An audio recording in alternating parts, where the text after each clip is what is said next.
Wildfires have become a growing concern in the U.S. and continue to cause controlled and uncontrolled power outages. Mitigating these impacts begins with enhanced predictive wildfire models. The Department of Energy's Office of Science and the Office of Cybersecurity, Energy Security, and Emergency Response are funding this initiative to improve the accuracy of wildfire risk prediction. This will support actions that help reduce the number, duration, and extent of wildfires. The research will leverage artificial intelligence and radar satellite imagery of vegetation and other factors to help estimate surface fuel loads to identify areas with a higher wildfire risk.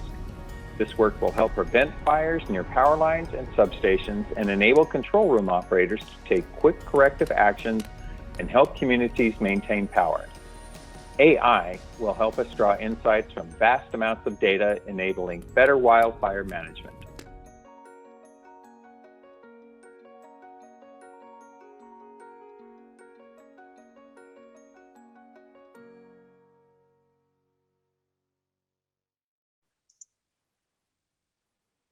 Good morning, my name is Carol and we are the Wildfire team. Today we're presenting the results obtained during the FDL program. Next. This is our team, the researchers, the research assistants and faculty. Next, please. So recently, wildfires have shown an unprecedented increase in their extent. Many times their control is beyond national firefighting resources. It affects overall population and land and ecosystem services managers, governments, and emergency teams as well. It endangers human lives, fauna, and flora. Wildfires impact on the landscape from months to decades, depending on the severity. In fire-prone areas, it's not a matter of if the subsequent fire is going to happen, but a matter of when it's going to happen. So in this case, a post-fire scenario becomes a pre-fire scenario for the next event. And evaluating the fuel conditions and the affected area is crucial. Next, please. Here is an example of how dynamic a fire may be. It's possible to see from only one ground photography an unburned area and a burned area with different ash colors that indicate a correlation of different biomass consumptions. Black and gray ash contain organic matter that is shared but not consumed, while in white ash the biomass has been more completely consumed. I'll now pass to Amani. Thank you, Carol. This is how the burn severity map looks like. The severity can ranges from moderate severity to high severity and low severity. We need an urgent approaches that are adaptable, faster, and accurate to assess fire severity and post-fire fuel conditions in which the input data can be easily accessible, including for locations with complicated terrestrial accesses. The primary focus of this study is to explore how machine learning can help map the severity of the fire and how would that in turn help the fire management to identify the severity of the fire. Next, please. We are using two different data sets for this work. We're using Sentinel-2 and PlanetScope. The main difference between them is in terms of their spectral, temporal, and spatial resolution. However, these data sets comes with pros and cons for using them and their readability for machine learning. The pros of Sentinel-2 is the high spectral resolution. With PlanetScope, despite the benefit of their great temporal and spatial resolutions, these data sets require lots of data wrangling. Now I'll pass it to Huichi to walk you through our developed model. Thanks, Amani. I will introduce our workflow and models. We first select data based on 3 fire locations, and then we clean and process them and clip them into small tiles. After we prepare the data ready for the training process, we start to build our model.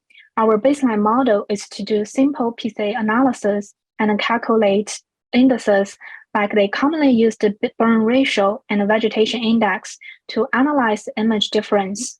This model is easy to build but has limited learning ability. So we also applied a contrast learning method called SimClear. We built both local and global model for it. This model has shown a stronger ability to extract representations from the images. After we have a model pre-trained in this process, we use the model to help extract features from pre-fire images and post-fire images. And then we calculate the feature distance and use k-mean to do the change classification. This helps us get a burn extent map and burn severity classes.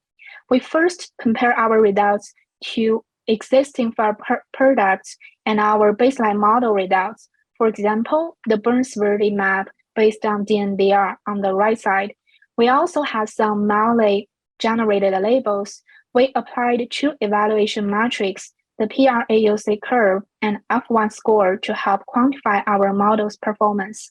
I will pass to Beichen for our downstream task. All right, thanks, Huiqi. For the downstream task and validation of the Sinclair model, we used the 2018 Mesa fire in Idaho as the study region.